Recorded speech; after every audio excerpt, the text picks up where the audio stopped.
Hello dear students, welcome to the business studies class. Now today is our last class for chapter number 7 where we are focusing on formation of a company स्थापना. So what is our topic? See, our topic for today's class is capital subscription, ಬಂಡವಾಳ ಸಂಗ್ರಹಣೆ. Before starting this topic, let me introduce to all of you the most important building related for the companies, that is the Bombay Stock Exchange. Okay, now where it is located into Mumbai. Okay, ಈ ಒಂದು stock exchange ಬಹಳ ಮಹತ್ವದ ಇರ್ತೈತಿ ಯಾವುದೇ ಒಂದು listed company ಸಲುವಾಗ, because this is the place where the buying and selling of the shares happen. ನೋಡ್ರಿ, ಯಾವುದೇ ಒಂದು ಪ್ರಾಡಕ್ಟಿಗೆ ನಿಮಗೆ ಖರೀದಿ ಮಾಡೋದಿತ್ತು, ಮಾರಾಟ ಮಾಡೋದಿತ್ತು ಅಂದ್ರೆ ನೀವು ಪರ್ಟಿಕ್ಯುಲರ್ ಒಂದು ಏರಿಯಾದಲ್ಲಿ ಹೋಗ್ತೀವಿ. Suppose if you want to buy gold, where you will visit to the Sarak Bazaar. If you are interested into buying the grocery items, kirana item ನಿಮಗೆ ಖರೀದಿ ಮಾಡೋದೈತಂದ್ರೆ ನೀವು ಕಿರಾಣಾ ಬಜಾರದಲ್ಲಿ ಹೋಗ್ತೀವಿ. ಅದೇ ರೀತಿ ನಿಮಗೆ ಹೂವು ಮತ್ತು ಅಂಥವೆಲ್ಲ ಡೆಕೋರೇಟಿವ್ ಐಟಮ್ಸ್ ಬೇಕಾಗ್ಯಾವ ಅಂದ್ರೆ you will visit to some flower market. So in the same way, if you want to buy the shares of any company, what is the place to visit? It is the share market. This is the building where majority of the work happens. Why I am showing you this building? So when I am telling you about the stock exchange, the stock market, you should know exactly where it is. Now, is it the only one stock exchange functioning in India? No, there are many, but this is the major one. Okay. Now, let us introduce to you another one important building. Now, this is the SEBI headquarters. Now, what is SEBI? SEBI means the Stock Exchange Board of India. ಇವ್ರದ್ದು basic work ಏನಿದೆ ನೋಡ್ರಿ, ಯಾವುದೇ financial institute ಇರಲಿ ಅಲ್ಲಿ ಯಾವಾಗ ದುಡ್ಡು ಇರ್ತೈತಿ, fraud, misappropriation, window dressing ಎಲ್ಲಾದ್ರೂ ಒಂದು ರಿಸ್ಕ್ ಏನಾಗ್ತೈತಿ ಬಂದ್ಬಿಡ್ತೈತಿ. So it's very very important that ಏನೇನು ವ್ಯವಹಾರ ಟ್ರಾನ್ಸಾಕ್ಷನ್ಸ್ಗಳು ಆಗತ್ತಾವ ಅವು ಸರಿಯಾಗಿ ನಡಕತ್ತಾವ ಇಲ್ಲ, ಅದರೊಳಗೆ ಯಾವುದೇ ರೀತಿಯಿಂದ ಮಿಸ್ಅಪ್ರೋಪ್ರಿಯೇಷನ್ ಆಗತ್ತಿಲ್ಲಲ್ಲ, ಅದ್ರ ಮೇಲೆ ಲಕ್ಷ್ಯ ಇರಬೇಕಾಗ್ತೈತಿ. ಸೊ ಯಾವ ರೀತಿಯಿಂದ ಸಮಾಜದಲ್ಲಿ ಶಿಸ್ತವನ್ನು ಮೇಂಟೈನ್ ಮಾಡಲಿಕ್ಕೆ ಪೊಲೀಸ್ ಇರ್ತೈತಿ, ಅಥವಾ ಏನಾದ್ರು ಹ್ಯೂಜ್ ಕ್ರೈಮ್ ಆಯ್ತು ಅಂದ್ರೆ CBI ಇರ್ತೈತಿ to investigate the crime and all. In the same way to see that whatever transactions are happening in to the stock exchange, they all are legal, they are ethical, following the norms and standards which are laid down by the Companies Act. ಅದರ ಮೇಲೆ ಲಕ್ಷ್ಯ ಇಡಾಕ ಮತ್ತು action ತಗೊಳಕ ಯಾವ್ದೊಂದು ಸಂಸ್ಥೆ ಐತಿ ನೋಡ್ರಿ, SEBI. It is an institution which is formed by the government and it has lots of power to take many disciplinary actions against various companies. Okay, so this is SEBI. Okay, so ಇವು ಎರಡು ಮಾತನ್ನ ನಿಮಗೆ ಯಾಕೆ ಹೇಳಿದ್ರೆ ಇವತ್ತಿನ ನಮ್ಮ class ವಿಷಯ ಏನೈತೆ ನೋಡಿ, ಕ್ಯಾಪಿಟಲ್ ಸಬ್ಸ್ಕ್ರಿಪ್ಷನ್. ಒಂದು ಕಂಪನಿ ಸ್ಥಾಪನೆ ಮಾಡಬೇಕಾದ್ರೆ ಅದರದ ಮೂರು ಪ್ರಮುಖ ಭಾಗಗಳು. What are the 3 stages for forming a company? First is the promotion. ನೀವು ಒಂದು ಕಂಪನಿದ ಐಡಿಯಾ ಬಂದು ಬಿಸ್ನೆಸ್ ಪ್ಲಾನ್ ಹಾಕಿದ್ರಿ, ಪೊಟೆನ್ಷಿಯಲ್ ನಿಮಗೆ ಕಾಣಕತ್ತೈತಿ, ನೀವು ಆ ಕಂಪನಿ ಪ್ರಮೋಟ್ ಮಾಡಕತ್ತಿದ್ರಿ, ಅದಕ್ಕೇನು ಬೇಸಿಕ್ ವರ್ಕ್ ರಿಕ್ವೈರ್ಡ್ ಐತಿ ಇನಿಷಿಯಲ್ ಸ್ಟೇಜಸ್ ಮೇಲೆ ಅದನ್ನ ಮಾಡಕತ್ತೀವಿ. ಒನ್ಸ್ ಎಲ್ಲ ಡಾಕ್ಯುಮೆಂಟ್ಸ್ ರೆಡಿ ಆಗಿಬಿಟ್ಟಾವು related for the incorporation of the company, ಆ documents along with the application for the incorporation ಎಲ್ಲಾನು ತಗೊಂಡು ನೀವು ಎಲ್ಲಿ ಹೋಗ್ತೀರಿ, ರಿಜಿಸ್ಟ್ರಾರ್ ಆಫ್ ಕಂಪನೀಸ್ ಕಡೆ ಹೋಗ್ತೀರಿ, ಎಲ್ಲಾನು ಸಬ್ಮಿಷನ್ ಮಾಡ್ತೀರಿ. ಪ್ಲಸ್ ಅಲ್ಲಿ ಹೇಳ್ತೀರಿ ನಿಮ್ದು ಪಬ್ಲಿಕ್ ಕಂಪನಿ ಐತೋ ಪ್ರೈವೇಟ್ ಕಂಪನಿ ಐತಿ, ಎಲ್ಲ ಅವ್ರು ಏನೇನು ಡೀಟೇಲ್ಸ್ ಮಾಹಿತಿಗಳನ್ನು ಕೇಳಿರ್ತಾರೋ everything you will give or provide. Once you receive the certificate of incorporation, ಒಂದ್ಸಲಿ ನಿಮ್ ಕಡೆ ಆ ಸರ್ಟಿಫಿಕೇಟ್ ಆಫ್ ಇನ್ಕಾರ್ಪೊರೇಷನ್ ಬಂದು ತದನಂತರ ನೀವು ಏನ್ ಮಾಡ್ತೀರಿ, ಮಾರ್ಕೆಟ್ ದಾಗಿಂದ ಕ್ಯಾಪಿಟಲ್ ಅನ್ನು ರೇಸ್ ಮಾಡ್ತೀರಿ. See that is only the main point of a company. Sole trading ದಲ್ಲಿ ಯಾರು ಓನರ್ ಅವರ ದುಡ್ಡು ಹಾಕಕತ್ತಾರ, ಪಾರ್ಟ್ನರ್ಶಿಪ್ ದಲ್ಲಿ ಯಾರು ಪಾರ್ಟ್ನರ್ಸ್ ಅದಾರೋ ಅವರ ದುಡ್ಡು ಹಾಕಕತ್ತಾರ. ಕಂಪನಿನಲ್ಲಿ ಹೆಂಗೈತಿ, the owners are different and the managers are different. ದುಡ್ಡು ಯಾರು ಹಾಕಕತ್ತಾರು, the common people, so many people. But are they running the company? Are they taking care of the day to day functioning of the company? No. Who takes care of the management of the company? The directors. And that is why only a company is a huge concept these days, because it has lots of advantages. It has limited liability, it has its own individual legal existence, and so many other advantages are there into a joint stock company. Already chapter number 2 dalli ella detail nalli ನಾವು ತಿಳ್ಕೊಂಡಿವಿ. So ಈಗಿನ ಕಾಲದಲ್ಲಿ ಒಂದು company ಸ್ಥಾಪನೆ ಮಾಡುವುದು ಮತ್ತು functioning ಮಾಡುವುದು ಬಹಳ common ಆಗಿಬಿಟ್ಟೈತಿ. ಮತ್ತು ಬರೋ ಟೈಮ್ನಲ್ಲಿ ಹೆಚ್ಚಿನ ಆಗ್ತೈತಿ, ಕಮ್ಮಿ ಆಗಂಗೈತಿ. ಓಕೆ, ಸೊ ಇಲ್ಲಿ ಒಂದು ಮಾತು ಅಗೇನ್ ನೀವು ತಿಳ್ಕೊಬೇಕು ಏನಂದ್ರೆ, if it is a private company, they do not raise the capital from the common people. Please remember this, because it is a private company. They don't want the outsiders to enter into their functioning. ಯಾಕಂದ್ರೆ ಯಾರು shares ದಲ್ಲಿ invest ಮಾಡ್ತಾರೋ ಅವ್ರು share holder ಆಗ್ತಾರೋ. Share holder ಯಾರಾದರೂ is the owner of the company. Ultimately he has the decision making power. So the private company does not require the capital from the common people. Then where it will get its capital? It will get it from its insider people only. Okay, ಯಾರು relatives ಅದಾರು, known people ಅದಾರು, ಅವರಿಗೇನ shares ಗಳನ್ನು issue ಮಾಡಿ, employees ಗೆನ shares issue ಮಾಡಿ ಅವ್ರ ಕಡೆಯಿಂದ ಏನ್ ಮಾಡ್ತಾರೋ ಕ್ಯಾಪಿಟಲ್ ವನ್ನು ತುಂಬಿಸ್ಕೊಳ್ತಾರೆ. Because they want complete control in to their hands. But when we speak for a public company, our ಮೇಲಂತೂ ಕಂಪಲ್ಷನ್ ಐತಿ that they should and must issue the prospectus into the market and raise the capital. Okay, so ಇವತ್ತಿನ ಕ್ಲಾಸಲ್ಲಿ what we are going to understand how to raise the capital. Okay, so a public company, ನೋಡ್ರಿ ವಾಕ್ಯದಲ್ಲಿ ಏನು ಹೇಳಾರು, a public company raising funds, the following steps for fundraising. Okay, ಈ steps ಗಳನ್ನು follow ಮಾಡ್ತಾ ಇದ್ದಿ ಹಣಕಾಸವನ್ನು ಗಳಿಸಲಿಕ್ಕೆ to raise the money. First ಅಂತೂ ಅವ್ರು ಏನ್ ಮಾಡ್ಬೇಕು ನೋಡ್ರಿ, ಒಂದು ಕಂಪನಿ ಸೆಬಿ ಕಡೆಯಿಂದ ಅಪ್ರೂವಲ್ ತಗೋಬೇಕು. ಅದಕ್ಕಾಗಿ ನಾನು ನಿಮಗೆ ಸೆಬಿ ಅಂದ್ರೆ ಏನು ಅದನ್ನು ಹೇಳಿದ್ನಿ, ಅದು ಎಲ್ಲೈತಿ ಎಂತದೈತಿ ಅಂತ ತೋರಿಸಿದ್ನಿ, ಅದ್ರ ಫಂಕ್ಷನ್ ಏನೈತಿ ಅದನ್ನು ಹೇಳಿ. ಸೊ ಸೆಬಿ ಕಡೆಯಿಂದ ಎದ್ರದ್ದು ಅಪ್ರೂವಲ್ ತಗೋಬೇಕು ಅವರು, to issue the prospectus into the market. Okay, whether it's a listed company or not, that is secondary. But our SEBI ಕಡೆಯಿಂದಲೂ ಏನು ಮಾಡಬೇಕು, ಪರ್ಮಿಷನ್ ತಗೊಳ್ಳೇನ ಬೇಕಾಗ್ತೈತಿ. ಸೊ SEBI ಕಡೆ ಅವರು ಏನು ಮಾಡಬೇಕಾಗ್ತೈತಿ, ಅಪ್ಲಿಕೇಶನ್ ಕೊಡಬೇಕಾಗ್ತೈತಿ for the raising the capital from the public.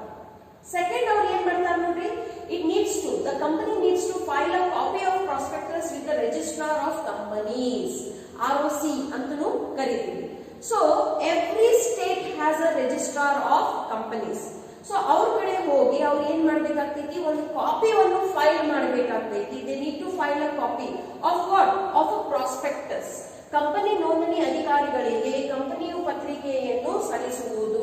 Okay, so prospectus ಅಲ್ಲಿ ಏನೇನಿರ್ತೈತಿ ನೋಡ್ರಿ, ಎಲ್ಲ ಮಾಹಿತಿ ಇರ್ತೈತಿ. It has all the information related to that particular company. That ಅದ ಕಂಪನಿ ಎಲ್ಲಿ ಸಿಚುವೇಟೆಡ್ ಐತಿ, ಯಾರು ಅದರ ಪ್ರಮೋಟರ್ಸ್ ಅದಾರು, ಏನ್ ಬಿಸ್ನೆಸ್ ಮಾಡಕತ್ತಾರು, ರಿಜಿಸ್ಟರ್ಡ್ ಆಫೀಸ್ ಎಲ್ಲೈತಿ, every minute detail related to that company is return in to the prospectus. So ಇದರದ್ದು ಒಂದು ಕಾಪಿ ಪ್ರತಿ ಒಂದು ಕಂಪನಿ ಎಲ್ಲಿ ಸಬ್ಮಿಟ್ ಮಾಡಬೇಕು ನೋಡ್ರಿ, ರಿಜಿಸ್ಟ್ರಾರ್ ಆಫ್ ಕಂಪನೀಸ್ ಕಡೆ ಕಂಪಲ್ಸರಿ ಅವ್ರು ಸಬ್ಮಿಟ್ ಮಾಡಬೇಕಾಗ್ತದೆ. ಆಮೇಲೆ ಅವರ ಮಾರ್ಕೆಟ್ ದಲ್ಲಿ ಆ ಪ್ರಾಸ್ಪೆಕ್ಟಸ್ ಅನ್ನು ಇಶ್ಯೂ ಮಾಡಬಹುದು. ಸೊ ಈ ಪ್ರಾಸ್ಪೆಕ್ಟಸ್ ಯಾವಾಗ ಮಾರ್ಕೆಟ್ ದಲ್ಲಿ ಇಶ್ಯೂ ಮಾಡ್ತಾರೋ ಆ ಪ್ರಾಸ್ಪೆಕ್ಟ್ ಅದು ಒಂದು ಸಣ್ಣ ಬುಕ್ಲೆಟ್ ಇರ್ತೈತಿ ನೋಡ್ರಿ. ಓಕೆ, ಅದ್ರ ಹಿಂದೆ ಏನಿರ್ತೈತಿ, ಒಂದು ಅಪ್ಲಿಕೇಶನ್ ಫಾರ್ಮ್ ಇರ್ತೈತಿ. ಸೊ ಯಾವ ಶೇರ್ ಹೋಲ್ಡರ್ಸ್ ಗೆ ಇಚ್ಛೆ ಇರ್ತೈತಿ ಆ ಕಂಪನಿದಲ್ಲಿ ಶೇರ್ಸ್ ಗಳನ್ನು ಖರೀದಿ ಮಾಡೋ ಸಲುವಾಗ ಅವ್ರು ಏನ್ ಮಾಡಬಹುದು, they can fill up that application form and ಏನ್ ಫೇಸ್ ವ್ಯಾಲ್ಯೂ ಐತಿ ಪ್ರತಿ ಒಂದು ಶೇರ್ ಅಂದ್ರೆ ಆ ಶೇರ್ ಏನ್ ಬೆಲೆ ಐತಿ ಮತ್ತೆ ಅವ್ರಿಗೆ ಎಷ್ಟು ಶೇರ್ಸ್ ಬೇಕಾಗ್ಯಾವು ಅಷ್ಟು ದುಡ್ಡವನ್ನು ಅವ್ರ ಅಡ್ವಾನ್ಸ್ ದಲ್ಲಿ ಕೊಡಬೇಕಾಗ್ತೈತಿ before receiving the shares only. Okay, so they need to apply to the one who is interested to invest into that company, who can further become a shareholder. So in this way the company will issue the prospectus. Then there is a need for the appointment of brokers, bankers and underwriters etc. ಕಂಪನಿಯು banker, ದಲಾಲಿ ಮತ್ತು ಮಾರಾಟವಾಗದ ಷೇರುಗಳನ್ನು ಕೊಳ್ಳಲು ಭರವಸೆ ನೀಡುವವರನ್ನು ನೇಮಕ ಮಾಡಿಕೊಳ್ಳುವುದು. See, the beauty of commerce is ನಿಮಗೆ ಪ್ರತಿ ಒಂದು ಶಬ್ದದಲ್ಲಿ ಜಾಬ್ ಐತಿ. Okay, broker, banker, underwriter, you can become any of these things, but then you need to have the knowledge of that. Unless and until you do not have the knowledge, you will not get any job. So, who are brokers? ಈಗ ನೋಡ್ರಿ, ನೀವು share market ನೋಡಿದ್ರಿ. First you saw the Bombay stock exchange. Okay, ಈಗ share market ದಲ್ಲಿ ಬಹಳಷ್ಟು business ನಡೀತಿರ್ತೈತಿ. There's continuous buying and selling of shares, bonds, securities and too many things going on. Now there is a common man who has money. Okay, little money, but he wants to invest that money into share market. But ಪಾಪ ಅವರಿಗೆ ಗೊತ್ತಿಲ್ಲ ಎಲ್ಲಿಂದ ಖರೀದಿ ಮಾಡಬೇಕು, ಹೆಂಗ್ ಖರೀದಿ ಮಾಡಬೇಕು, ಅಥವಾ ಯಾವ ಕಂಪನಿದಲ್ಲಿ ಇನ್ವೆಸ್ಟ್ ಮಾಡಿದ್ರ ರಿಸ್ಕ್ ಕಮ್ಮಿ ಇರ್ತೈತಿ ಮತ್ತು ರಿಟರ್ನ್ಸ್ ಹೈ ಇರ್ತಾವ. ಸೊ ಅವ್ರ ಸಹಾಯಕದಲ್ಲಿ ಯಾರು ಬರ್ತಾರ ನೋಡ್ರಿ, ಬ್ರೋಕರ್ಸ್ ಬರ್ತಾರ. ಒಂದ್ ಕೈಂಡ್ ಆಫ್ ಕಮಿಷನ್ ಏಜೆಂಟ್ ಅಂತ ತಿಳ್ಕೊಳ್ಳಿ. ಓಕೆ, ಅದೇ ರೀತಿಯಿಂದ ಒಂದು ಕಂಪನಿಗೂ ಏನ್ ಮಾಡೋದೈತಿ, ಶೇರ್ಸ್ ಗಳನ್ನು ಇಶ್ಯೂ ಮಾಡೋದು. ಬಟ್ ಅವ್ರ ಕಡೆ ಸಮಯನೂ ಇಲ್ಲ. ಒಂದು ಎರಡನೇದು, they do not have the access to meet the common people. ಯಾವ ರೀತಿಯಿಂದ ಅವ್ರಿಗೆ ಬೆಟ್ ಆಗಬಹುದು. ಸೊ ಇಲ್ಲಿ ಒಂದು ಕಂಪನಿ ಐತಿ who wants to issue its share. ಇಲ್ಲಿ ಒಂದು ಇನ್ವೆಸ್ಟರ್ ಅದಾರ who wants to buy the shares, but they both don't know each other. So ಇಲ್ಲಿ ಆಸ್ ಅ ಮಿಡಲ್ ಮ್ಯಾನ್ ಯಾರು ಬರ್ತಾರ ನೋಡ್ರಿ, ಬ್ರೋಕರ್ಸ್ ಬರ್ತಾರೆ. What is their job? They will invest the money of a common man into a potential company. In the same way, a company will get the investors to buy its shares. So, ಈ buyer and seller ಏನ್ ಮಾಡ್ತಾರೋ, ಬೆಟ್ಟಿ ಮಾಡಿಸ್ತಾರೋ ಯಾರವರು, brokers. ಮತ್ ಅದು ಇದೇನ್ ಕೆಲಸ ಮಾಡಕತ್ತಾರ, ಇದ್ರ ಮೇಲೆ ಏನ್ ತಗೋತಾರ ಅವರು, ಬ್ರೋಕರೇಜ್ ಅನ್ನು ತಗೋತಾರ. Okay, it's not called as commission. That is something else. When you are dealing into the shares, bonds and securities, it is called as a brokerage. Of course, ನೀವು ಬ್ರೋಕರ್ ಆಗಬೇಕಾದ್ರೆ ಸ್ಟಾಕ್ ಎಕ್ಸ್ಚೇಂಜ್ ದಲ್ಲಿ ನೀವು register ಮಾಡಿಸ್ಕೋಬೇಕಾಗ್ತೈತಿ. ಅದ್ರ ಜೊತೆಯಲ್ಲಿ ನಿಮಗೆ stock exchange ಯಾವ ರೀತಿ function ಮಾಡ್ತೈತಿ, ಏನ್ ಕೆಲಸ ಮಾಡ್ತೈತಿ, ಅದ್ರ ಜ್ಞಾನ ಬೇಕಾಗ್ತೈತಿ. And you need to have a license also to become a broker into any stock exchange. Not only Bombay Stock Exchange, but any stock exchange, any part of the world. Not only India, anywhere. So ಒಂದು broker ಅದ ಇದು ಕೆಲಸ ಇದೆ. So ಈಗ ನೋಡ್ರಿ, ಹೊಸ company ಇರಲಿ ಹಳಿ ಕಂಪನಿ ಇರಲಿ, ಅವ್ರಿಗೆ ಏನ್ ಬೇಕು ನೋಡ್ರಿ, ಬ್ರೋಕರ್ಸ್ ಬೇಕು. The one who will help them in issuing their shares or getting the potential shareholders. So ಒಂದು ಕಂಪನಿ ಏನ್ ಮಾಡ್ತೈತಿ ನೋಡ್ರಿ, ನೇಮಕಾತಿ ಮಾಡ್ಕೋತೈತಿ ಬ್ರೋಕರ್ಸ್. ಅದ್ ಬಿಟ್ಟು ಒಂದು ಕಂಪನಿ ಏನ್ ಬೇಕು ನೋಡ್ರಿ, ಬ್ಯಾಂಕರ್ಸ್ ಬೇಕು. ಯಾಕಂದ್ರೆ ನೋಡ್ರಿ, ಒಂದು ಕಂಪನಿದಲ್ಲಿ ಒಂದ್ ಸಾವಿರ ಅಥವಾ ಲಕ್ಷ ಗಂಟೆ ವ್ಯಾಪಾರ ಇರಂಗಿಲ್ಲ, ವ್ಯವಹಾರ ಇರಂಗಿಲ್ಲ. They'll have crores of rupees transactions. So then they require a bank tie-up with whom they will carry out these all transactions. ಈಗ ಯಾವಾಗ ನಾವು ಶೇರ್ ಹೋಲ್ಡರ್ ಅಂತ ಹೇಳ್ತೀವಿ, ಶೇರ್ ಹೋಲ್ಡರ್ ಅದೇ ಊರದವ್ರು ಇರಬೇಕಂತ ಏನಿರಂಗಿಲ್ಲ. ಯಾವ ಬೇಕಾದ ಊರದವ್ರು ಆ ಒಂದು ಕಂಪನಿದಲ್ಲಿ ಏನ್ ಮಾಡಬಹುದು, ಅಪ್ಲೈ ಮಾಡಬಹುದು. ಸೊ ಹಂಗಾಗಿ ಯಾವ ಬೇಕಾದ ಮೂಲೆಯಾಗಿನ ವ್ಯವಹಾರ ಆಗ್ತಿರ್ತಾವ. ಅಂತ ಸಮಯದಲ್ಲಿನ ಬ್ಯಾಂಕಿಂಗ್ ಇನ್ಸ್ಟಿಟ್ಯೂಷನ್ಸ್ ಬಹಳ ಮಹತ್ವದಾಗಿರ್ತಾವ. And that's one of the major service industry. What kind of service they are providing the movement of the funds. So ದುಡ್ಡು ಕಲೆಕ್ಟ್ ಮಾಡುವುದು ಮತ್ತು ಇದೆಲ್ಲ ಏನ್ ಕಲೆಕ್ಷನ್ ಇರ್ತೈತಿ ರಿಲೇಟೆಡ್ ಟು ದ ಫಂಡ್ಸ್, ಅದ್ರ ಎಲ್ಲ ಜವಾಬ್ದಾರಿ ಯಾರ ಮೇಲೆ ಇರ್ತೈತಿ, ಬ್ಯಾಂಕ್ಸ್ ಮೇಲೆ ಇರ್ತೈತಿ. So then a company needs to appoint a good banker also who can take care of all these transactions.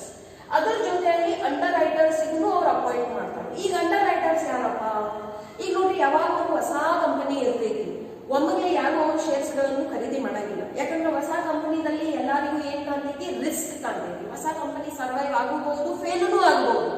ಯಾಕಂದ್ರೆ ದೊಡ್ಡ ದೊಡ್ಡ ಕಂಪನೀಸ್ ಆಲ್ರೆಡಿ ಮಾರ್ಕೆಟ್ ದಲ್ಲಿ ಅದಾವ. ಅವ್ರಿಗೆ ಕಾಂಪಿಟೇಷನ್ ಕೊಡಾಕ ಒಂದು ಸಣ್ಣ ಕಂಪನಿಗೆ ಅಷ್ಟು ಸಾಧ್ಯ ಈಸಿಲಿ ಆಗಂಗಿಲ್ಲ, unless and until it is having a monopoly in to a product or it is coming with some innovative product. So when a new company is coming in to the market, ಅವರಿಗೆ ಯಾವಾಗ ಅವ್ರು shares issue ಮಾಡ್ತಾರೆ, ಎಲ್ಲ companies ಮೇಲೆ ಒಂದು ಪ್ರತಿಬಂಧ ಏನೈತಿ, 90% of the shares that they are issuing should be subscribed. Okay, otherwise ಅವ್ರದ್ದು ಏನ್ ಇದು ಪ್ರೊಸೆಸ್ ಐತಿ ಅದೆಲ್ಲ ಮತ್ತೊಮ್ಮೆ ಮಾಡಬೇಕಾಗ್ತೈತಿ. ಆ ಪ್ರೊಸೆಸ್ ಫಂಕ್ಷನ್ ಆಗಲ್ಲ. ಸೊ ಈಗ ತಿಳ್ಕೊರಿ, ಒಂದು ಕಂಪನಿ ಶೇರ್ಸ್ ಇಶ್ಯೂ ಮಾಡೈತಿ, ಬಟ್ ಅವ್ರ ಶೇರ್ ಸಬ್ಸ್ಕ್ರೈಬ್ ಆಗಿಲ್ಲ ಅಂದ್ರೆ ಅವ್ರಿಗೆ ಅಪ್ಲಿಕೇಶನ್ ಬಂದಿಲ್ಲ. ಅಂತ ಸ್ಥಿತಿಯಲ್ಲಿ ಕಂಪನಿ ಏನ್ ಮಾಡ್ತೈತಿ, ಅಂಡರ್ ರೈಟರ್ಸ್ ಗೆ ಅಪಾಯಿಂಟ್ ಮಾಡ್ತೈತಿ. ಈ ಅಂಡರ್ ರೈಟರ್ಸ್ ಏನ್ ಮಾಡ್ತಾರಂದ್ರ, ಏನ್ ಶೇರ್ ಹೋಲ್ಡರ್ಸ್ ಅದಾರು ಅಥವಾ ಇನ್ವೆಸ್ಟರ್ಸ್ ಅದಾರು ಅವ್ರಿಗೆ ಬೆಟ್ ಆಗಿ ಅವ್ರಿಗೆ ಭರವಸೆಯನ್ನು ಕೊಡ್ತಾರೋ ದಟ್ ನೀವು ಇಂಥ ಒಂದು ಕಂಪನಿದಲ್ಲಿ ಇನ್ವೆಸ್ಟ್ ಮಾಡ್ರಿ, ನಿಮ್ ದುಡ್ಡು ಎಲ್ಲೂ ಹೋಗಂಗಿಲ್ಲ, ನನ್ ರಿಸ್ಕ್ ನನ್ ಗ್ಯಾರಂಟಿ, ಹಂಗ್ ಕನ್ವಿನ್ಸ್ ಮಾಡ್ತಾರೆ. ಮತ್ತ ಆ ಶೇರ್ಸ್ ಗಳನ್ನು ಏನ್ ಮಾಡ್ತಾರ, ಅವರು ಖರೀದಿ ಮಾಡ್ಲಿಕ್ಕೆ ಅವರಿಗೆ ಮೋಟಿವೇಟ್ ಮಾಡ್ತಾರೋ, ಪ್ರೇರೇಪಣೆ ಮಾಡ್ತಾರೆ. ಸೊ ಅಂಡರ್ ರೈಟರ್ಸ್ ಗೆ ಅಪಾಯಿಂಟ್ ಮಾಡಬೇಕಂತ ಏನು ಒತ್ತಾಯ ಐತಿ, ಕಂಪಲ್ಷನ್ ಐತಿ by the companies act? No, it is the will and wish of the company. ಅವ್ರಿಗೆ ಬೇಕು, ಅವಶ್ಯಕ ಐತಿ ಅಂದ್ರೆ ಅವ್ರು ಇಂಥವ್ರಿಗೆ ಅಪಾಯಿಂಟ್ ಮಾಡಬಹುದು. ಬಟ್ ಬೇಸಿಕಲಿ ಇವ್ರ ಕೆಲಸ ಏನೈತಿ, ದಟ್ ಯಾವ ಶೇರ್ಸ್ ಮಾರ್ಕೆಟ್ ದಲ್ಲಿ ಖಪ್ಸಾಕತ್ತಿಲ್ಲ, ಯಾರು ಅದನ್ನ ಖರೀದಿ ಮಾಡಕತ್ತಿಲ್ಲ, ಅಂತ ಶೇರ್ಸ್ ಗಳನ್ನು ಮಾರಿ ಕೊಡುವುದು ಅಥವಾ ಸಬ್ಸ್ಕ್ರೈಬ್ ಮಾಡಿಸಿಕೊಡುವುದು from the share holder. So their job is also a very talented job. ಯಾಕಂದ್ರೆ ಯಾವ ಶೇರ್ಸ್ ಮಾರ್ಕೆಟ್ ಅಲ್ಲಿ ಸೆಲ್ ಆಗತ್ತಿಲ್ಲ, ಸಬ್ಸ್ಕ್ರೈಬ್ ಆಗತ್ತಿಲ್ಲ, ಅಂತ ಶೇರ್ಸ್ ಗೆ ಅವ್ರು ಸಬ್ಸ್ಕ್ರೈಬ್ ಮಾಡಿಸಿ ಕೊಡುವುದಿಲ್ಲ. ಅಲ್ಟಿಮೇಟ್ಲಿ ಅದಕ್ಕೂ ಅವ್ರು ಏನ್ ತಗೋತಾರು, ಚಾರ್ಜಸ್ ತಗೋತಾರ. ಬಟ್ ಒಂದು ಕಂಪನಿ ಇಂಥವ್ರು ಎಲ್ಲರಿಗೂ ಏನ್ ಮಾಡ್ತೈತಿ, ಅಪಾಯಿಂಟ್ ಮಾಡತೈತಿ, so that it can issue its share in to the market to fulfil the condition of minimum subscription. So ಅದ ನಮ್ ನೆಕ್ಸ್ಟ್ ಪಾಯಿಂಟ್ ಐತಿ ನೋಡಿ, ensure that minimum subscription is received. ಇದನ್ನ ತಿಳಿಸ್ಲಿಕ್ಕೆ ನಾನು ಒಂದು ಸ್ವಲ್ಪ ಉದಾಹರಣೆ ಕೊಡ್ತೇನೆ ನಿಮಗೆ. ಸಪೋಸ್ ಒಂದು company, the name of the company is ABC limited. ಅವರು ಮಾರ್ಕೆಟ್ ದಲ್ಲಿ 10,000 ಶೇರ್ಸ್ ಗಳನ್ನು ಇಶ್ಯೂ ಮಾಡಿದ್ದಾರೆ. They have issued 10,000 shares in to the market. ಈಗ 10,000 ಶೇರ್ಸ್ 90% ಎಷ್ಟಾಗ್ತೈತಿ ನೋಡ್ರಿ, 9,000 ಶೇರ್ಸ್. ಕಮ್ಮಿ ಕಾಮನ್ ಪೀಪಲ್ ಏನ್ ಮಾಡಬೇಕು, ಸಬ್ಸ್ಕ್ರೈಬ್ ಮಾಡಲೇಬೇಕು, ಖರೀದಿ ಮಾಡಲೇಬೇಕು. ಸಪೋಸ್ ಆಗ್ಲಿಲ್ಲ ಅಂದ್ರೆ ಏನಾಗ್ತೈತಿ, ಅವರು ಆ ಶೇರ್ಸ್, ಒಂದು ಕಂಪನಿ ಆ ಶೇರ್ಸ್ ಗಳನ್ನು ಅಲಾಟ್ ಮಾಡಲಿಕ್ಕೆ ಆಗಂಗಿಲ್ಲ. The SEBI will not approve to allot the shares. So therefore they will appoint the brokers or underwriters. So ಅದೇನ್ ಮಿನಿಮಮ್ ಸಬ್ಸ್ಕ್ರಿಪ್ಷನ್ ಅದ ಏನ್ ಕಂಪಲ್ಷನ್ ಐತಿ ಅದನ್ನ ಅವ್ರು ಏನ್ ಮಾಡಬಹುದು, ರೀಚ್ ಮಾಡಬಹುದು. ಸೊ ದೆನ್ ಕನಿಷ್ಠ ಬಂಡವಾಳ ಪಡೆದುಕೊಂಡಿರುವುದನ್ನು ಏನ್ ಮಾಡ್ಬೇಕದ, ಖಚಿತಪಡಿಸಿಕೊಳ್ಳಬೇಕಾಗ್ತೈತಿ. ಎಷ್ಟೈತಿ ನೋಡ್ರಿ, what is the minimum subscription that is required? 90% is the minimum subscription that is required on the shares that being issued. Okay, what will be done after that? ಇದಾದ ನಂತರ ಇದು ಬಹಳ ಮಹತ್ವದ, ಎಲ್ಲ ಪ್ರತಿಯೊಂದು ಮಾಹಿತಿ ಬಹಳ ಮಹತ್ವದ ಐತಿ ನೋಡ್ರಿ. ಸ್ಟಾಕ್ ಎಕ್ಸ್ಚೇಂಜ್ ನಾನು ನಿಮಗೆ ಏನ್ ಮೊದಲು ತೋರಿಸಿದ್ನಿ, ಬಾಂಬೆ ಸ್ಟಾಕ್ ಎಕ್ಸ್ಚೇಂಜ್. ಪ್ರತಿಯೊಂದು ಕಂಪನಿಯಲ್ಲಿ ಲಿಸ್ಟೆಡ್ ಇರ್ತೈತಿ, ಪ್ರತಿಯೊಂದು ಕಂಪನಿ ನಿಮಗೆ ಶೇರ್ ಸಿಗ್ತಾವು? ನೋ, ಅಫ್ಕೋರ್ಸ್ ನಿಮಗೆ ಸಿಗಂಗಿಲ್ಲ. ಸೊ ಅಲ್ಲಿ ಯಾವ ಕಂಪನಿ ನಿಮಗೆ ಶೇರ್ ಸಿಗ್ತಾವು? The company which has been listed over. So ಇಲ್ಲಿ ನಾನು ನಿಮಗೆ ಒಂದು ಜಾಬ್ ಕೊಡಾಕತ್ತೇನಿ. ಎಲ್ಲರ ಕೈಯಾಗ ಮೊಬೈಲ್ ಐತಿ, ಗೂಗಲ್ ಐತಿ, ಇಂಟರ್ನೆಟ್ ಐತಿ. ಸರ್ಚ್ ಮಾಡಿ, ಏನ್ ಆಜು ಬಾಜು ನಮ್ಮಲ್ಲಿ ದೊಡ್ಡ ಫ್ಯಾಕ್ಟರೀಸ್ ಅದಾವು, ಇಂಡಸ್ಟ್ರೀಸ್ ಅದಾವು, whether they are listed into any stock exchange or not. For example Renuka sugars and Sai Pudi. Okay, so ಇದನ್ನು ಸರ್ಚ್ ಮಾಡಿ. I am giving you this project. Okay, as an just search ಮಾಡಿ ನೋಡ್ರಿ. That ನೀವು ಏನ್ ಮಣ್ಣು ಬಹಳಷ್ಟು search ಮಾಡ್ತಿರ್ತೀರಿ Google ಮೇಲೆ, ಇಂಪಾರ್ಟೆಂಟ್ ಇನ್ಫಾರ್ಮೇಶನ್ ಸರ್ಚ್ ಮಾಡಿ ನೋಡ್ರಿ. ಮತ್ತಷ್ಟು ನಿಮಗೆ ಕೆಲವೊಂದು ಯಾವ್ದಾರೆ ಬೇರೆ ಕಂಪನೀಸ್ ಗೊತ್ತದಾವ, ಈ JK ಸಿಮೆಂಟ್ ಐತಿ, search for that. Okay, it's near to Mudhol, near Mudapur. Okay, so search whether it is a listed company or not. Adrada shares ನಿಮಗೆ ಮಾರ್ಕೆಟ್ ದಲ್ಲಿ ಖರೀದಿ ಅಥವಾ ಸೇಲ್ ಮಾಡೋದಿತ್ತಂದ್ರೆ ಅವೈಲೇಬಲ್ ಅದಾವೋ ಇಲ್ಲ. ಸೊ ಓಪನ್ ಮಾರ್ಕೆಟ್ ದಲ್ಲಿ ಯಾವ shares buy and sell ಆಗ್ತಾವು, the company which is listed on the Bombay or any stock exchange. So ಒಂದು ಕಂಪನಿಯಲ್ಲಿ ಲಿಸ್ಟ್ ಆಗಬೇಕಾದ್ರೆ ಅಗೇನ್ ಬಹಳಷ್ಟು ನಾರ್ಮ್ಸ್ ಅದಾವು, ರೂಲ್ಸ್ ಅದಾವು, ರೆಗ್ಯುಲೇಷನ್ಸ್ ಅದಾವು. ಅದು ಕೆಲವೊಂದಷ್ಟು ವರ್ಷ ಹಳೆಯದಿರಬೇಕು, ಅದ್ರ ಕೆಲವೊಂದಷ್ಟು ಅಮೌಂಟ್ ಆಫ್ ಟರ್ನ್ ಓವರ್ ಇರಬೇಕು. It has to submit its balance sheet for certain amount of years and everything. Certain regulations are there. When all these things are done, and again it is the will and wish of the company to get registered or listed over there or not. Okay, listed ಆಗೋದ್ರಿಂದ ಏನ್ ಲಾಭ ಆಗ್ತೈತಿ? The buying and selling of the shares become very much easier for the company as well. Okay, ಈ brokers ಮತ್ತು under writers ಮೇಲೆ ಬಹಳ dependent ಆಗೋದು ಅವಶ್ಯಕತೆ ಇರಂಗಿಲ್ಲ. If the company is performing well, ultimately it becomes easier for the company to get a higher price for their share face value also. So suppose ಒಂದು ಕಂಪನಿಗೆ stock exchange ನಲ್ಲಿ list ಆಗೋದೈತಂದ್ರೆ again ಅವ್ರು ಏನ್ ಕೊಡ್ಬೇಕಾಗ್ತೈತಿ? Application ಕೊಡ್ಬೇಕಾಗ್ತೈತಿ. Okay, so ಕಂಪನಿಯು ಷೇರುಗಳನ್ನು ಷೇರು ವಿನಿಮಯ ಕೇಂದ್ರದಲ್ಲಿ ವ್ಯವಹರಿಸುವ ಅನುಮತಿ ಪಡೆಯಲು ಅರ್ಜಿ ಸಲ್ಲಿಸಬಹುದು. ಸೊ ಅವ್ರು ಏನ್ ಮಾಡ್ಬೇಕಾಗ್ತೈತಿ? ಅಲ್ಲಿ ಒಂದು ಅಪ್ಲಿಕೇಶನ್ ಅನ್ನು ಕೊಡ್ಬೇಕಾಗ್ತೈತಿ. So application for listing of the companies securities. Then refund or adjust excess application money receive. ಏನ್ ಹೇಳ್ತಾರೆ ನೋಡ್ರಿ, ಷೇರು ಅರ್ಜಿಗಳ ಮೇಲೆ ಪಡೆದ ಹೆಚ್ಚುವರಿ ಹಣವನ್ನು ಹಿಂತಿರುಗಿಸುವುದು ಅಥವಾ ಹೊಂದಾಣಿಕೆ ಮಾಡುವುದು. Understand this situation. ಅಗೇನ್ ನಾನು ನಿಮಗೆ ಒಂದು ಎಕ್ಸಾಂಪಲ್ ಕೊಡ್ತೀನಿ. ತಿಳ್ಕೊರಿ, ಒಂದು ಕಂಪನಿ ಅವರು ಮಾರ್ಕೆಟ್ ದಲ್ಲಿ 10,000 ಶೇರ್ಸ್ ಗಳನ್ನು ಇಶ್ಯೂ ಮಾಡ್ಯಾರ. ಬಟ್ ಇದು ಕಂಪನಿ ಫೇಮಸ್ ಐತಿ, ಎಕ್ಸಿಸ್ಟಿಂಗ್ ಐತಿ, ಅಥವಾ ಏನದಕ್ಕೆ ಹೋಲ್ಡಿಂಗ್ ಕಂಪನಿ ಅಥವಾ ಪೇರೆಂಟ್ ಕಂಪನಿ ಐತಿ. It is already doing good in to the business. So ಅಂತ ಒಂದು ಕಂಪನಿ ಯಾವಾಗ ಮಾರ್ಕೆಟ್ ದಲ್ಲಿ 10,000 ಶೇರ್ಸ್ ಇಶ್ಯೂ ಮಾಡೇ ಐತಿ, ಅದ್ರ ಸಲುವಾಗಿ ಸಬ್ಸ್ಕ್ರಿಪ್ಷನ್ 15,000 ಶೇರ್ಸ್ ಬಂದ್ಬಿಟ್ಟು ಅರ್ಥ ತಿಳ್ಕೊಳ್ಳಿ. ದಟ್ ಈ ಒಂದು ಕಂಪನಿ ಕಡೆ ಶೇರ್ಸ್ ಅದಾವ ಎಷ್ಟು ಕೊಡಾಕ 10,000 ಶೇರ್ಸ್ ಅದಾವ. But how much subscription they have received are how much application they have received? They have received an application of 15,000 shares. Does the company have that much shares to give? No. 5,000 ಏನ್ ಬಂದ್ಬಿಟ್ಟಾವ ನೋಡ್ರಿ, excess application ಮನಿ ಬಂದ್ಬಿಟ್ಟೆ.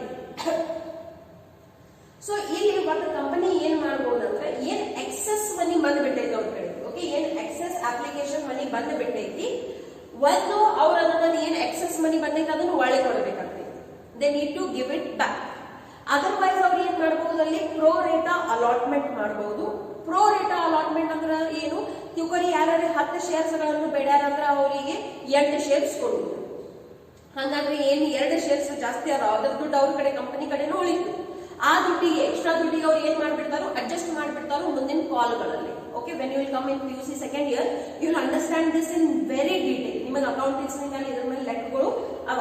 Okay, if you want ಈಗ ನಿಮಗೆ ತಿಳ್ಕೊಳ್ಳೋದೈತಂದ್ರೆ PUC second year ಅದು ಏನ್ accounting for share capital ಅಂತ chapter ಐತಿ, ಅದರ ಇಂಟ್ರೊಡಕ್ಷನ್ 2-3 ಪಾಠಗಳನ್ನು ನೋಡ್ಕೊಳ್ಳಿ, ಥಿಯರಿ ನಿಮಗಲ್ಲೇ ತಿಳಿದಿರುತ್ತೆ. ಓಕೆ, ಸೊ ಯಾವಾಗ ಅವ್ರ ಕಡೆ ಜಾಸ್ತಿ ದುಡ್ಡು ಬಂದ್ಬಿಡ್ತೈತಿ, ಎದ್ರ ಮೇಲಿಂದ, ಅಪ್ಲಿಕೇಶನ್ ಮೇಲಿಂದ, ಕಂಪಲ್ಸರಿ ಪ್ರತಿ ಒಂದು ಕಂಪನಿ ಆ ದುಡ್ಡನ್ನು ಒಳ್ಳೆರೆ ಕೊಡ್ಬೇಕಾಗ್ತೈತಿ ಅಥವಾ ಆ ದುಡ್ಡನ್ನು ಅಡ್ಜಸ್ಟ್ ಮಾಡ್ಬೇಕಾಗ್ತೈತಿ in the further calls. Adjust ಯಾವಾಗ ಮಾಡ್ತೀವಿ, ಪ್ರೋ ರೇಟಾ ಅಲಾಟ್ಮೆಂಟ್ ಆಗೈತೆ ಅಂದ್ರೆ ಅಡ್ಜಸ್ಟ್ ಆಗ್ತೈತಿ. ಪ್ರೋ ರೇಟಾ ಅಲಾಟ್ಮೆಂಟ್ ಆಗಿಲ್ಲ ಅಂದ್ರೆ ಕಂಪಲ್ಸರಿ ಏನ್ ಮಾಡ್ಬೇಕಾಗ್ತೈತಿ, ರಿಫಂಡ್ ಮಾಡ್ಬೇಕಾಗ್ತೈತಿ. ಮತ್ತ ಅವ್ರು ಏನ್ ಟೈಮ್ ಲಿಮಿಟ್ ಹೇಳಿರ್ತಾರೋ ಕಂಪನೀಸ್ ಆಕ್ಟ್ ದಲ್ಲಿ ಅದೇ ಸಮಯದಲ್ಲಿ ರಿಟರ್ನ್ ಮಾಡ್ಬೇಕು. ಅದರ್ವೈಸ್ ಕಂಪನಿ ಮೇಲೆ ಡಿಸಿಪ್ಲಿನರಿ ಆಕ್ಷನ್ ಅಂತೂ ಆಗತೈತಿ. ಅದು ಎಷ್ಟು ದಿನ ಲೇಟ್ ಮಾಡಾಕತೈತಿ ಅಷ್ಟು ಬಡ್ಡಿನೂ ಕೊಡ್ಬೇಕಾಗ್ತೈತಿ for the applicants who had applied. Next, issue allotment letters to successful applicants. ಯಾರ್ಯಾರು ಶೇರ್ಸ್ ಸಲುವಾಗಿ ಅಪ್ಲೈ ಮಾಡಿದ್ರು ಮತ್ತ ಅವರಿಗೆ ಸಪೋಸ್ ಆ ಶೇರ್ಸ್ ಗಳನ್ನು ಅವ್ರು ಕೊಟ್ಟಾರು ಅಂದ್ರೆ ಅವ್ರಿಗೆ ಏನ್ ಕೊಡ್ತಾರ, ಅವರು ಮಾಹಿತಿ ಮುಟ್ಟಿಸ್ಬೇಕು. ಸೊ ನೋಡ್ರಿ, ಲೆಟರ್ ರೈಟಿಂಗ್ ಬಹಳ ಇಂಪಾರ್ಟೆಂಟ್ ಐತಿ. ನೀವು ಏನ್ ಲ್ಯಾಂಗ್ವೇಜಸ್ ನಲ್ಲಿ ಲೆಟರ್ ರೈಟಿಂಗ್ ಕಲಿಯಾಕತ್ತೀರಿ, please focus on that skill. It is very important in business. So ಯಾರಿಗೆ ನೀವು ಶೇರ್ಸ್ ಗಳನ್ನು ಇಶ್ಯೂ ಮಾಡಿರಿ ಅವ್ರಿಗೆ ನೀವು ಏನ್ ಮಾಡ್ತೀರಿ, ಲೆಟರ್ ಅನ್ನು ಕೊಡ್ತೀರಿ. ಆ ಲೆಟರ್ ನಲ್ಲಿ ಅವ್ರಿಗೆ ಏನ್ ಮಾಹಿತಿ ಕೊಡ್ತೀರಿ, ಸೂಚನೆ ಕೊಡ್ತೀರಿ, ದಟ್ ಅವರಿಗೆ ನಾವು ಶೇರ್ಸ್ ಅಂದ್ರೆ ಆ ಕಂಪನಿ ಶೇರ್ಸ್ ಇಶ್ಯೂ ಮಾಡಕತ್ತೈತಿ. ಹಂಗಾಗಿ ಈಗ ಅವರು ಅರ್ಜಿದಾರರು ಅಷ್ಟೇ ಅಲ್ಲ, ಒಂದು ಷೇರುದಾರರು, ಒಂದು ಶೇರ್ ಹೋಲ್ಡರ್ ಆಗಿರ್ತಾರೆ. From an applicant they have become now a shareholder. Now file return of allotment with the registrar of companies. ನೋಡ್ರಿ, ನಿಮ್ ಕಂಪನಿನಲ್ಲಿ ಏನೇನ್ ಘಟನೆಗಳು ಆಗ್ತಾವ, everything should be notified to the registrar of companies. ಏನೇನ್ ನೀವು ಕೆಲಸವನ್ನು ಮಾಡಕತ್ತೀರಿ ಪ್ರತಿ ಒಂದೊಂದು ಕಾಪಿ ಮಾಹಿತಿ ನೀವು ಅಲ್ಲಿ ಕಂಪಲ್ಸರಿ ಕಳಿಸಲೇಬೇಕು. ಓಕೆ, ಸೊ ಕಂಪನಿಯ ನೋಂದಣಿ ಅಧಿಕಾರಿಗಳಲ್ಲಿ ಷೇರು ಹಂಚಿಕೆಯ ವಿವರ ಪಟ್ಟಿಯನ್ನು ಸಲ್ಲಿಸುವುದು. ಓಕೆ, ಎವ್ರಿಥಿಂಗ್ ನೀವು ಯಾವ ರೀತಿಯಿಂದ ಶೇರ್ಸ್ ಗಳನ್ನು ಇಶ್ಯೂ ಮಾಡಿದ್ರಿ, ಎಷ್ಟು ಸಬ್ಸ್ಕ್ರಿಪ್ಷನ್ ಬಂತು, ಓವರ್ ಸಬ್ಸ್ಕ್ರಿಪ್ಷನ್ ಆಯ್ತು, ಅಂಡರ್ ಸಬ್ಸ್ಕ್ರಿಪ್ಷನ್ ಆಯ್ತು, ಜಾಸ್ತಿ ಸಬ್ಸ್ಕ್ರಿಪ್ಷನ್ ಆಗಿಬಿಟ್ಟೈತೆ ಅಂದ್ರೆ ಯಾವ ರೀತಿ ಅಲಾಟ್ಮೆಂಟ್ ಮಾಡಿದ್ರಿ, ಮತ್ತೆ ಫೈನಲ್ ಅಲಾಟ್ಮೆಂಟ್ ಅದ ಏನ್ ಲಿಸ್ಟ್ ಐತಿ ಅದನ್ನ ನೀವು ಎಲ್ಲಿ ಸಬ್ಮಿಟ್ ಮಾಡಬೇಕಾಗ್ತೈತಿ, ರಿಜಿಸ್ಟ್ರಾರ್ ಆಫ್ ಕಂಪನೀಸ್ ಕಡೆ ಸಬ್ಮಿಟ್ ಮಾಡಬೇಕಾಗ್ತೈತಿ. ಸೊ ಇಷ್ಟೆಲ್ಲ ಮಾಡಿದ್ಮೇಲೆ ಕಂಪನಿ ಕಡೆ ಏನ್ ಬಂದ್ಬಿಡ್ತೈತಿ, ದುಡ್ಡು ಬಂದ್ಬಿಡ್ತೈತಿ. ಆ ದುಡ್ಡು ಬಂದ ಮೇಲೆ ಆ ದುಡ್ಡದಾಗಿ ನಾವು ಏನ್ ಮಾಡ್ತಾರೋ, ಬಿಸ್ನೆಸ್ ಮಾಡ್ತಾರೋ. ಬಿಸ್ನೆಸ್ ಎದ್ರ ಸಲುವಾಗಿ ಮಾಡ್ತಾರೋ, ಲಾಭ ಆಗ್ಲಿ ಅದ್ರ ಸಲುವಾಗಿ. ಸೊ ಏನ್ ಲಾಭ ಬರ್ತೈತಿ, what profit will be earned, from that profit some amount will be given to the shareholders in the form of dividend. So ಯಾರು ಶೇರ್ ಹೋಲ್ಡರ್ಸ್ ಅದಾರು ಅವ್ರು ಯಾವುದೇ ಒಂದು ಕಂಪನಿಯಿಂದ ಶೇರ್ಸ್ ಖರೀದಿ ಮಾಡಿದ್ರೆ ಅವರಿಗೆ ಏನ್ ಲಾಭ ಸಿಗ್ತೈತಿ, no, they will get dividend. The profit will remain into the company only for the further business expansion or business transactions. Okay, so now let us move ahead. There is a small information over here. A public company raising funds from friends or relatives. Nodri yav reetidinda ಒಂದು private company raises the money from friends or relatives, same way the public company can also do. Okay, but not public. So illa public ಗೆ issue ಮಾಡಕ ಆಗಂಗಿಲ್ಲ ಅದೆಂತ shares. Has to file a statement in lieu of prospectus. Suppose if any public company market ದಲ್ಲಿ shares issue ಮಾಡಕತ್ತಿಲ್ಲ for the common people, ಅವರು private company ಗಂಟೆನ ಅವ್ರ friends ಅಥವಾ family members ಅಥವಾ relatives ಕಡೆಯಿಂದ ದುಡ್ಡನ್ನು ರೇಸ್ ಮಾಡ್ಲಿಕ್ಕಂದ್ರ ಅವರು ಪ್ರಾಸ್ಪೆಕ್ಟಸ್ ಇಶ್ಯೂ ಮಾಡಂಗಿಲ್ಲ. ಏನ್ ಇಶ್ಯೂ ಮಾಡ್ತಾರು, in lieu of prospectus. Again where the ROC. ROC means who? The registrar of companies. Okay. At least 3 days before the allotment of shares, and returns on allotment after completing the allotment. As per SEBI guidelines, minimum subscription has to be 90% of the shares to be issued to the public. Whatever shares are issued into the market, out of that 90% shares needs to be subscribed. Okay, the same is written in Kannada. ಒಂದು ಸಾರ್ವಜನಿಕ ಕಂಪನಿಯು ಸ್ನೇಹಿತರು ಮತ್ತು ಸಂಬಂಧಿಗಳಿಂದ ಮಾತ್ರ ಬಂಡವಾಳವನ್ನು ಸಂಗ್ರಹಿಸುವುದಾದರೆ, ಸಾರ್ವಜನಿಕರಿಂದ ಬಂಡವಾಳ ಪಡೆಯದೇ ಇದ್ದಾಗ ಪರಿಚಯ ಪತ್ರಿಕೆಯ ಬದಲಾಗಿ ಹೇಳಿಕೆಯ ಪತ್ರವನ್ನು, ಪರಿಚಯ ಪತ್ರಿಕೆ ಅಂದ್ರೆ ಏನು? ಪ್ರಾಸ್ಪೆಕ್ಟಸ್. ಓಕೆ, ಬದಲಾಗಿ ಹೇಳಿಕೆಯ ಪತ್ರವನ್ನು ಷೇರು ಹಂಚಿಕೆಯ ಕನಿಷ್ಠ 3 ದಿನಗಳ ಮುಂಚಿತವಾಗಿ ಕಂಪನಿ ನೋಂದಣಿ ಅಧಿಕಾರಿಗಳಿಗೆ ಸಲ್ಲಿಸಬೇಕು ಮತ್ತು ಷೇರು ಹಂಚಿಕೆಯ ಪೂರ್ಣವಾದ ನಂತರ ಷೇರು ಹಂಚಿಕೆಯ ವಿವರ ಪಟ್ಟಿಯನ್ನು ಸಲ್ಲಿಸಬೇಕು. ಸೆಬಿ ಮಾರ್ಗಸೂಚಿಗಳು ಪ್ರಕಾರ ಕನಿಷ್ಠ ವಂತಿಕೆಯು ನೀಡಿದ ಷೇರುಗಳು 90% ಅಷ್ಟು ಇರಬೇಕು. ಓಕೆ, ಸೊ ಇದೇನೈತಿ, ಒಂದು ಪಬ್ಲಿಕ್ ಕಂಪನಿನೂ ಪ್ರೈವೇಟ್ ಕಂಪನಿ ಗತ್ತೆ ಸಪೋಸ್ ಅವರಿಗೆ ಆಸಕ್ತಿ ಇಲ್ಲ to issue the shares in to the market to the common public, they can also avoid it. That is what they are trying to say. Okay, so with this we have come to the end of this chapter. So ಇಲ್ಲಿ ಈ chapter ಏನಾಗ್ತೈತೆ ನೋಡ್ರಿ, ಮುಕ್ತಾಯ ಆಗ್ತೈತಿ. So totally how many chapters are completed today? 3 chapters are over. Okay, so we shall continue in the next class. Thank you.